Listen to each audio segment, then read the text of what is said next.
Imaginemos por un segundo el colapso de una corporación multimillonaria. Y no ocurre por una explosión ni por un desastre natural, ni siquiera por un robo a mano armada. Sino por algo mucho más silencioso. Exacto. Ocurre porque alguien alteró un simple lenguaje. Y es un lenguaje que, pues, no usa palabras, sino números. Hablo de la contabilidad. Que es un tema que, seamos sinceros, mucha gente se imagina como una habitación gris. Totalmente. Con calculadoras imprimiendo esos rollos de papel interminables, como si fuera un registro mecánico, aburrido y, no sé, súper estático. Se tiene esta idea bastante generalizada de que es algo puramente binario. Ingreso, egreso. Como si el único propósito fuera llenar libros contables solo para cumplir un requisito legal. Ajá. Y dejarlos ahí, acumulando polvo en un estante oscuro donde nadie los vuelve a ver. Pero al analizar la realidad de los mercados, bueno, esa imagen se desmorona por completo. Y por eso hoy, en esta inmersión profunda, tenemos una pila de documentos bastante robusta. Así es, y muy interesante además. Sí. Tenemos el capítulo 1 de la obra de Elías Lara Flores, también unos recursos académicos de escala sobre contabilidad básica. Y rescatamos análisis del Instituto Mexicano de Ejecutivos en Finanzas, el IMECAF. Que es clave para entender los diferentes tipos de contabilidad. Exactamente. Y para rematar, la normativa técnica del CINIF. Específicamente vamos a clavarnos en las normas de información financiera A1 y A2. Que, digamos, son los textos fundamentales.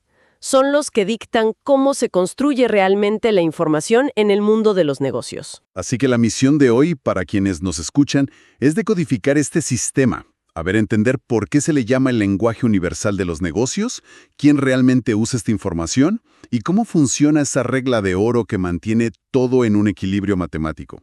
Y ya diría que lo más importante es ver cuáles son esas leyes fundamentales que garantizan que los números no mientan. O que al menos sea muy difícil que mientan, ¿no? Exacto, exacto. Pero, a ver, para hablar de leyes y reglas, pues primero hay que entender qué es exactamente lo que estamos regulando. Claro, el concepto base. Sí, porque Elías Lara Flores y otros autores describen la contabilidad no como un acto aislado. No es nomás anotar algo en una libreta.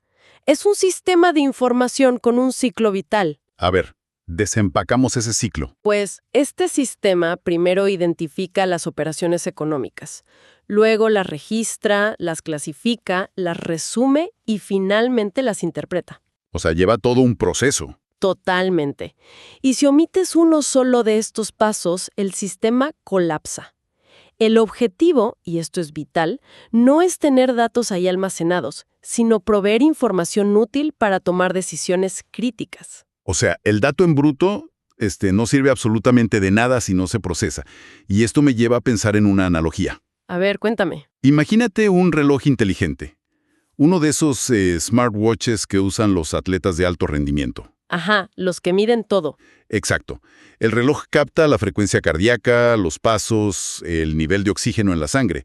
Y digamos, esos son los datos crudos. Serían las operaciones diarias de la empresa. Las compras, las ventas, los pagos. Sí.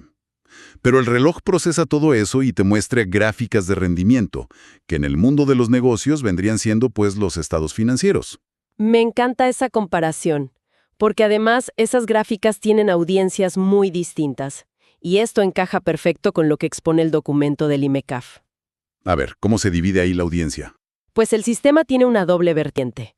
Por un lado, esa gráfica de rendimiento la usa, digamos, el entrenador del atleta en tiempo real. Para ajustar la rutina sobre la marcha. Exacto. Para decidir si hoy hay que correr más rápido o si toca descansar. Eso es la contabilidad administrativa. Es información que mira hacia adentro, es súper flexible y ayuda a los gerentes o directivos a planear el día a día. Pero, esa misma gráfica, ese mismo historial de salud, también se puede enviar al médico de una aseguradora de vida, ¿no? ¡Claro! Y el médico quiere evaluar el riesgo de salud a largo plazo del atleta para darle una póliza. Y él no necesita ver cada paso que dio el martes a las 3 de la tarde. Él necesita un formato muy estructurado, formal y de preferencia auditado. Y esa es justamente la contabilidad financiera. Está diseñada específicamente para los usuarios externos. Qué interesante. O sea, los espectadores de este sistema son súper variados. Tienes una sola base de datos, pero alimenta un montón de interesados. Así es. Tienes a los dueños y accionistas que la usan para ver, pues, la rentabilidad de su inversión, pero también tienes a los bancos. Uf, los bancos la analizan con lupa. Totalmente.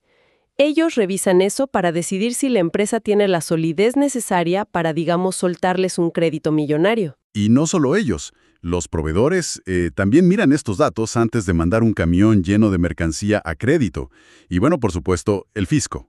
Ah, claro, el SAT o la autoridad fiscal que corresponda, que busca verificar que la recaudación de impuestos sea la que debe ser. Sí, que no les estén escondiendo nada.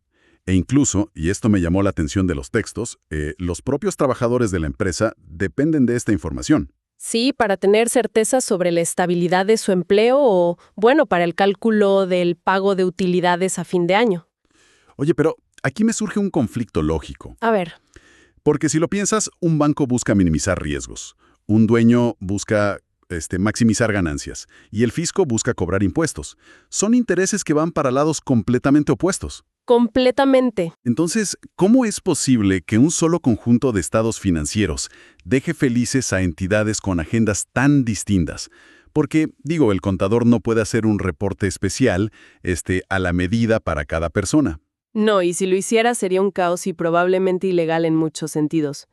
Pero el texto de SCala resuelve esta paradoja introduciendo un concepto clave, que es el del usuario general. ¿Usuario general? Sí, quienes producen la información financiera tienen que estandarizarla. Básicamente se asuma la existencia de un usuario promedio, alguien que tiene conocimientos básicos de negocios y economía. Ok. Entonces los estados financieros se redactan en este lenguaje estandarizado.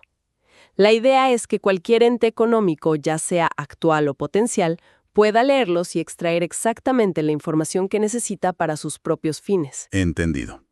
O sea, hablan un idioma estandarizado para este usuario fantasma, por así decirlo. Algo así, sí. Pero para que ese sistema funcione y no dependa de, digamos, interpretaciones subjetivas o del humor del contador, tiene que haber una física inquebrantable detrás de los números, ¿no? Y la hay. Esa es la anatomía fundamental de los recursos. La ecuación contable. Y es literalmente el pilar que sostiene todo el edificio de los negocios.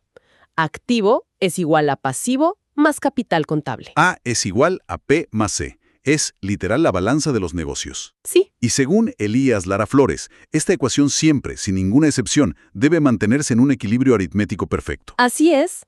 Si una empresa lleva operando un día o si lleva 100 años en el mercado, la balanza no puede inclinarse jamás. A ver, entonces desgranemos esto para la audiencia, porque cada uno de estos elementos tiene una definición muy precisa en los textos. Empecemos por el activo. Bueno, el activo representa todos los bienes y derechos que posee la entidad.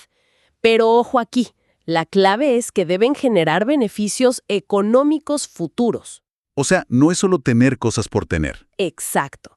Hablamos del dinero en las cuentas bancarias, el inventario en los almacenes, la maquinaria, los edificios, Y también cosas que no puedes tocar, los activos intangibles, como un software. como el desarrollo de un software propietario, una patente, una marca registrada, cosas que la empresa usa activamente para generar valor. Bien, bienes que generan valor.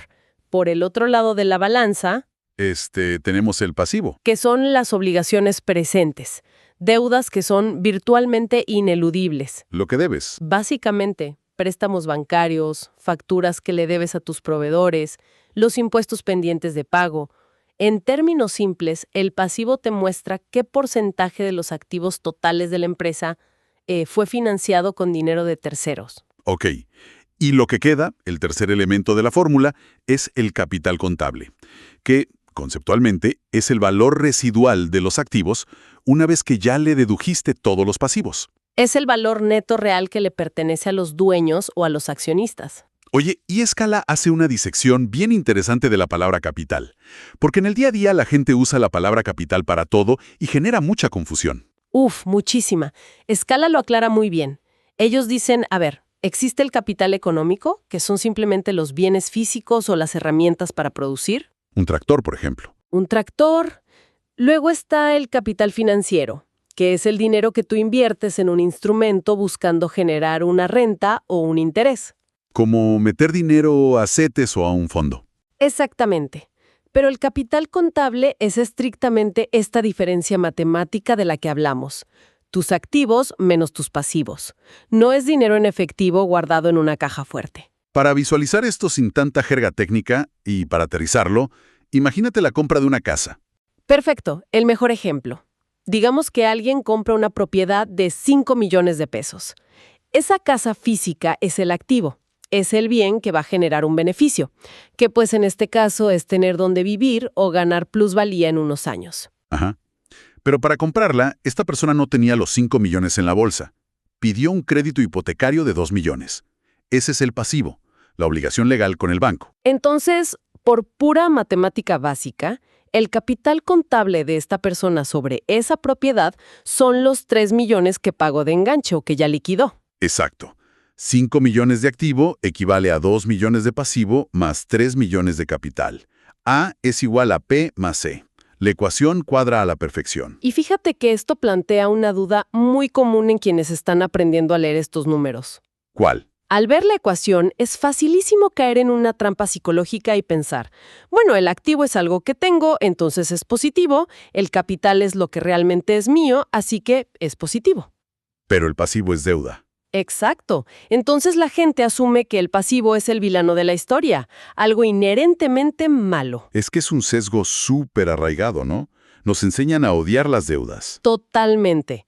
Pero financieramente hablando, eso es incorrecto. El pasivo no es un castigo, es una herramienta de apalancamiento. O sea, úsalo a tu favor. Claro, las grandes empresas utilizan el pasivo de forma muy estratégica. Piden dinero prestado, digamos, a una tasa de interés baja, para adquirir activos que les van a generar rendimientos mucho más altos que lo que les cuesta la deuda. O sea, si el banco te cobra un 10% de interés, pero tú con ese dinero compras maquinaria que te da un 20% de ganancia. Es un negocio redondo. Si el margen es positivo y la empresa tiene la liquidez para ir pagando las cuotas, el pasivo es en realidad un acelerador de crecimiento fenomenal. Qué interesante. Entonces el problema no es tener pasivo, sino que la balanza se descontrole y te ahogues en pagos. Exacto. Ahora, me surge otra duda. Si la matemática es tan estricta, si A igual a P más C es, como decíamos, una ley física de los negocios, Sí. ¿qué detiene a una empresa de manipular los datos de entrada?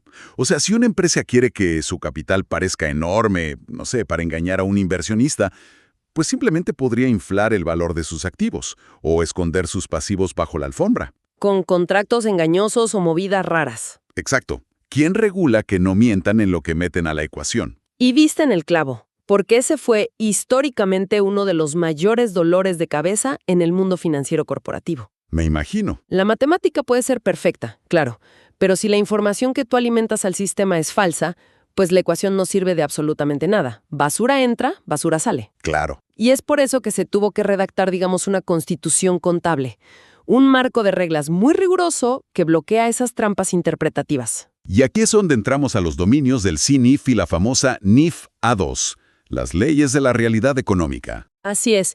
Y antes de desglosar estas reglas, el contexto histórico que ofrecen los textos de escala es vital para entender por qué existen. Porque no siempre fue así, ¿verdad? No, para nada. Antes, en México, este control lo tenía el Instituto Mexicano de Contadores Públicos, el IMCP, y ellos emitían los principios de contabilidad. Principios que supongo funcionaron mucho tiempo. Sí, pero el mundo cambió. Llegó la globalización y exigió un cambio estructural urgente. No podíamos estar aislados con nuestras propias reglas locales. Claro, porque si una empresa mexicana se quiere fusionar con una alemana y cada una tiene reglas totalmente distintas para definir qué es un activo. Es un caos absoluto. Imagínate tratar de sumar manzanas con tuercas. Imposible. Por eso, entre 2004 y 2006, el Consejo Mexicano de Normas de Información Financiera, que es el CINIF, asumió el control.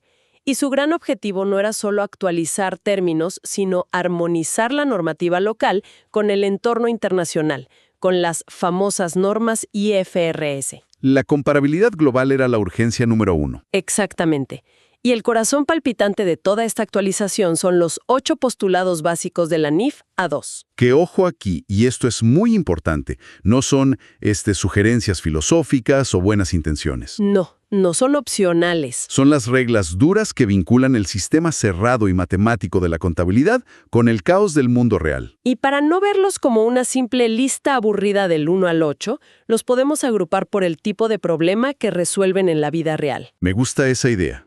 Empecemos por los que dictan la realidad pura de la operación. La sustancia económica y la entidad económica. Uy, la sustancia económica. Esta fue la gran revolución de la nueva normativa.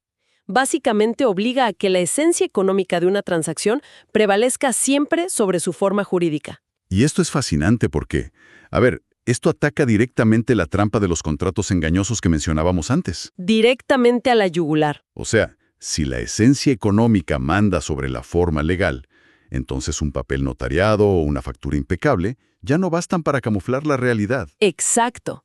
Te doy un ejemplo de cómo opera este postulado en la vida real. A ver, Una empresa podría armar un contrato súper complejo y rebuscado de arrendamiento para, digamos, rentar maquinaria pesada. Y legalmente, el papel dice renta por todos lados. ¿y por qué harían eso en lugar de comprarla? Porque esto se hacía clásicamente para no registrar esa enorme maquinaria como un activo. Y lo más importante, para no registrar ese compromiso de pagos a largo plazo como un pasivo gigantesco. Claro, así la balanza se ve mucho más limpia y la empresa parece tener menos deuda. Exacto.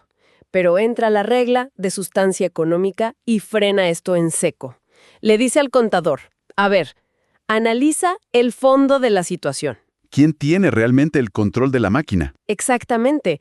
Si la empresa asume los riesgos del equipo, si le da mantenimiento y si encima lo va a usar durante prácticamente toda su vida útil, económicamente en el fondo, eso es una compra a crédito. ¡Wow! Por lo tanto, se debe registrar como activo y como pasivo en tus estados financieros, sin importar cuántas veces diga la palabra renta el título de ese contrato. Es un mecanismo de transparencia brutal. Literalmente no te deja mentir. Te obliga a reflejar la verdad. Y luego está la entidad económica, que parece un poquito más de sentido común, pero entiendo que es igual de crítica. Sí, esta establece un muro invisible, pero de concreto, entre el negocio y las personas que lo poseen. Básicamente garantiza que el negocio se evalúe por sus propios méritos, ¿no? Exacto. Imagínate al dueño de una cadena de ferreterías. Ok. Y de repente, este dueño usa la tarjeta corporativa de la empresa para irse a pagar las vacaciones de su familia a la playa. ¿Qué pasa mucho? Pasa todo el tiempo. Pues la regla de entidad económica prohíbe terminantemente que esos boletos de avión se registren como un gasto operativo de la ferretería. Porque si empiezas a mezclar esos recursos, los gastos personales, con los del negocio, Destruyes por completo la capacidad de saber si la ferretería realmente es rentable o si está perdiendo dinero. Pierdes la visibilidad de la entidad. ok, entonces tenemos claras las reglas sobre la realidad, la sustancia y la entidad. Pero ¿qué pasa con el tiempo?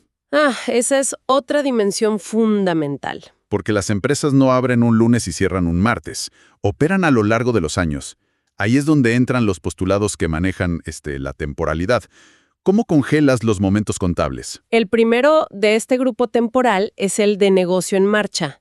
Y básicamente dice que al preparar la información, el contador asume que la empresa tiene una existencia continua. O sea, no están pensando en cerrar mañana. Exacto. No asumes que la empresa se va a liquidar pronto, a menos que haya pruebas evidentes de que están en quiebra. Y la implicación de esto es enorme en los números. Porque, si una empresa de tecnología compra un servidor de $1 millón, Sí, no lo registra en sus libros pensando en cuánto le darían por ese servidor usado si tuviera que rematarlo mañana, en una venta de pánico por cierre. para nada. Lo registra considerando que lo va a usar pacíficamente durante los próximos 5 años para generar valor. Exactamente.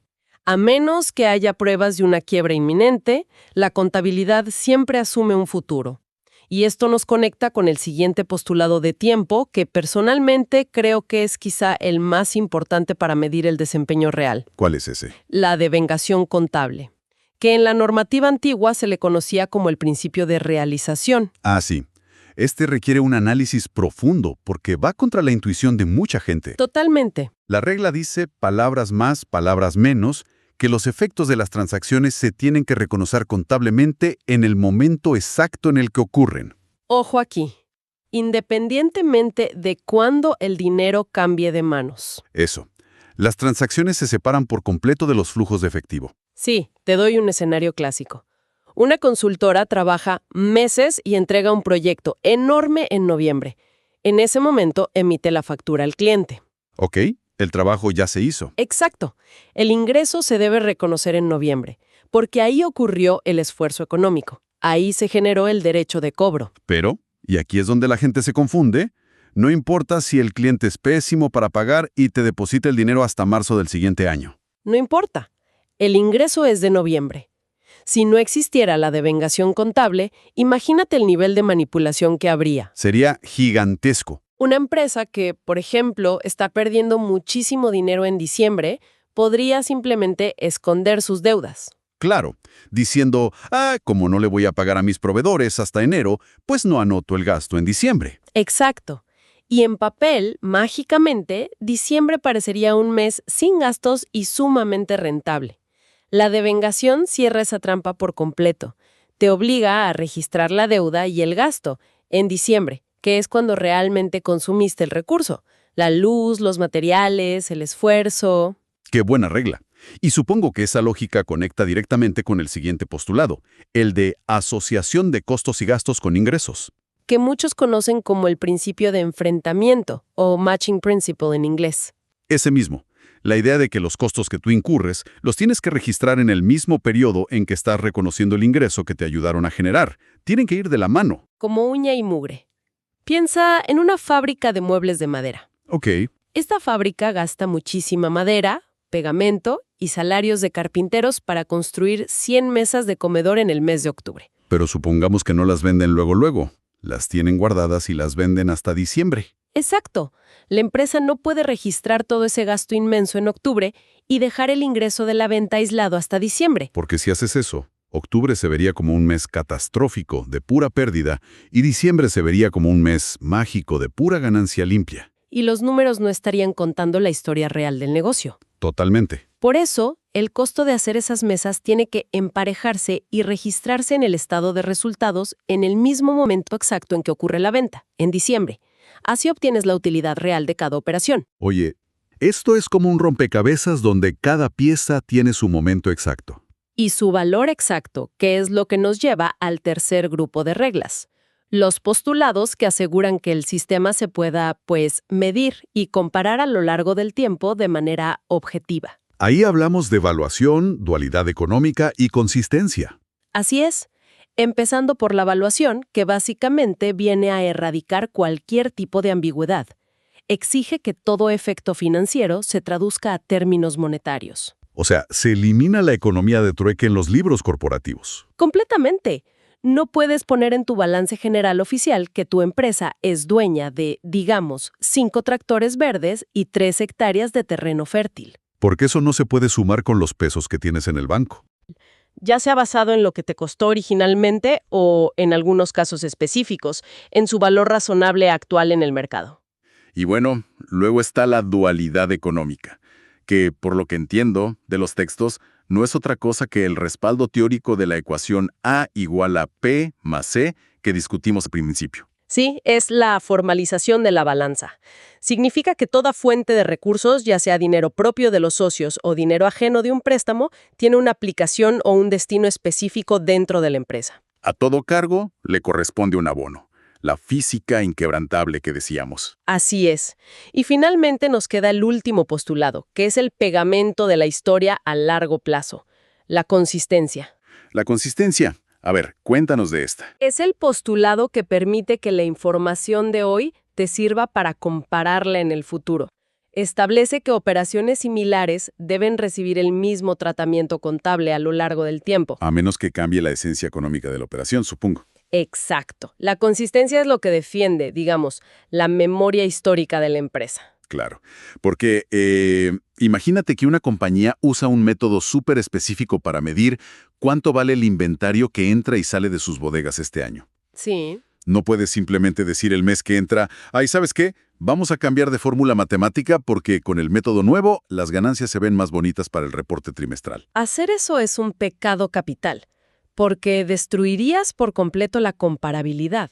Un analista financiero o tú mismo como dueño no podrías comparar los resultados de ventas del año 2025 con los del 2026 si cambiaste la regla de medición a la mitad del partido. Claro, estarías engañándote a ti mismo. La consistencia protege la integridad de toda la línea de tiempo. ¿Sabes? Toda esta estructura conceptual, todo este viaje que proponen Elías, Lara Flores, Scala y el CINIF, la verdad transforma completamente la perspectiva sobre qué es realmente esta disciplina. Sí, te cambia el chip por completo. Deja de ser un simple cajón donde se guardan recibos arrugados para revelarse como un sistema de información hiperestructurado, que es vital y que alimenta a toda una red gigantesca de usuarios, tanto internos como externos. Es un sistema que, como vimos, está súper anclado en la realidad por la ecuación matemática de activos, pasivos y capital. Y además está blindado. Blindado contra la manipulación. Exacto. Por esta constitución que representan los 8 postulados de la NIF A2. Son las reglas que defienden a capa y espada la verdad económica que hay detrás de cada transacción comercial. Y yo estoy seguro de que, comprender a fondo esta ecuación y estas reglas no convierte a nadie que nos escucha en un auditor experto de la noche a la mañana, ¿verdad? No, claro que requiere años de práctica. Pero sí te otorga el diccionario fundamental. Te permite literalmente sentarte en cualquier mesa de negocios, observar un estado financiero y entender de dónde diablos vienen esos números. Te permite hacer las preguntas correctas, saber exactamente qué significa en la vida real que una empresa incremente su pasivo o cambie la estructura de sus activos. Básicamente destruye la ceguera financiera. Te da la capacidad de leer la radiografía completa del negocio. Entender que cada decisión que tomas hoy tiene un impacto matemáticamente predecible en cómo se va a ver tu empresa mañana. Es súper poderoso. Y fíjate, para cerrar esta inmersión, me quedé pensando en una reflexión inevitable al observar cómo se mueve el mundo hacia el futuro. A ver, ¿qué traes en mente? Estábamos hablando de que los postulados de entidad económica y sustancia económica son los grandes defensores de la realidad. Son los que exigen identificar quién es el negocio y qué ocurrió verdaderamente en el fondo físico y material. Sí, son, digamos, el ancla del sistema en nuestro mundo físico y legal actual. Pero esto plantea un desafío enorme para las próximas décadas. ¿Qué va a suceder con este lenguaje universal, con la contabilidad, cuando la economía transite masivamente hacia infraestructuras descentralizadas? ¡Wow! ¡Qué buena pregunta! Pensemos en las redes blockchain y las famosas DAO, las organizaciones autónomas descentralizadas. Son entidades de código que ejecutan transacciones millonarias mediante contratos inteligentes totalmente automatizados. Donde la figura del dueño físico o de los accionistas tradicionales, pues simplemente no existe en el mundo real. Son billeteras anónimas. Exacto. Si el negocio opera de manera autónoma, sin intervención humana directa, y carece por completo de una jurisdicción física o un acta constitutiva tradicional, ¿cómo rayos va a aplicar la contabilidad del postulado de entidad económica ahí? Está dificilísimo. ¿Dónde trazas la línea entre el ente virtual y el patrimonio personal en un sistema que es 100% distribuido? Es un enigma fascinante para el futuro de las finanzas y para todos los que arman las normas. Se los dejamos de tarea para meditar a quienes nos escuchan. Nos va a tocar verlo evolucionar. Sin duda. Nos escuchamos en la siguiente inmersión profunda.